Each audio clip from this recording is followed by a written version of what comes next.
હું Harshit Rughani, founding chairman Shriram sea swimming club. મિત્રો, ખાસ કહેવાનું કે તારીખ 3 જાન્યુઆરી અને 4 જાન્યુઆરીએ પોરબંદરની અંદર ટ્રાયથલનની ઇવેન્ટ અને સ્વિમાથોનની ઇવેન્ટ છે. 3 જાન્યુઆરીએ સવારના ભાગમાં ટ્રાયથલન હશે, જેની અંદર સ્પ્રિન્ટ ટ્રાયથલન, સ્ટાન્ડર્ડ ટ્રાયથલન અને ટ્રાયથલોન 113 આ 3 ઇવેન્ટ હશે.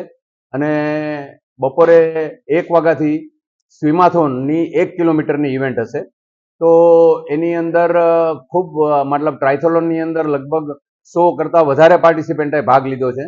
ત્યારે સ્વિમાથોન જે આપણી 25 વર્ષથી ચાલે છે એમાં 1400થી વધારે લગભગ હજી રજીસ્ટ્રેશન ચાલુ છે, એટલે લગભગ 1500 પાર્ટિસિપન્ટે ભાગ લીધેલો છે.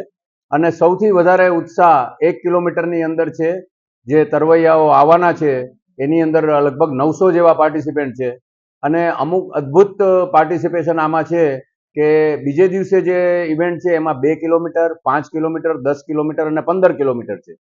તો 15 કિલોમીટરની અંદર 11 વર્ષનો છોકરો 15 કિલોમીટર તરવાનો છે. એમના વાલીઓ અને એમના કોચે સર્ટિફાઈ કરેલા છે કે આ સક્ષમ છે તરવા માટે, અને એના માટે આપણે એમને પરમિટ કરેલા છે. તો આવું અદ્ભુત સાહસ પોરબંદરમાં જોવા મળશે.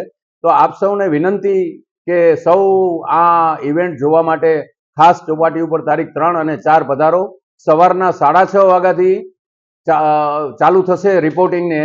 7 વાગ્યાથી લગભગ 3:30 વાગ્યા સુધી 2 દિવસે ટ્રાયથલોન અને સ્વિમાથોનની ઇવેન્ટ ચાલુ હશે. સૌથી નાની વયનો પાર્ટિસિપન્ટ 6 વર્ષનો છે અને સૌથી વયસ્ક પાર્ટિસિપન્ટ છે એ 83 વર્ષના છે.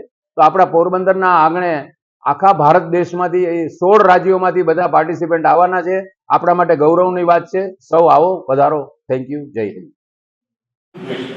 तो आपको अगर 7 ओशियन का ड्रीम है, इंग्लिश चैनल का ड्रीम जाना है, तो आपको इससे बेस्ट और कहीं नहीं. हाँ, इफ यू गो इन उस पर्टिकुलर प्लेस में जाएंगे आपको डेफिनेटली मिलेगा. लेकिन अगर सपोज आप इंग्लिश चैनल की प्रैक्टिस करना, सब कुछ सस्ता है. जिस ट्रेनिंग के लिए आपको 1 लाख रुपया खर्च होगा, आप यूके जाएंगे, कहीं जाएंगे, वो ट्रेनिंग आप 15 से 20 हजार में यहाँ पे खत्म कर सकते हैं.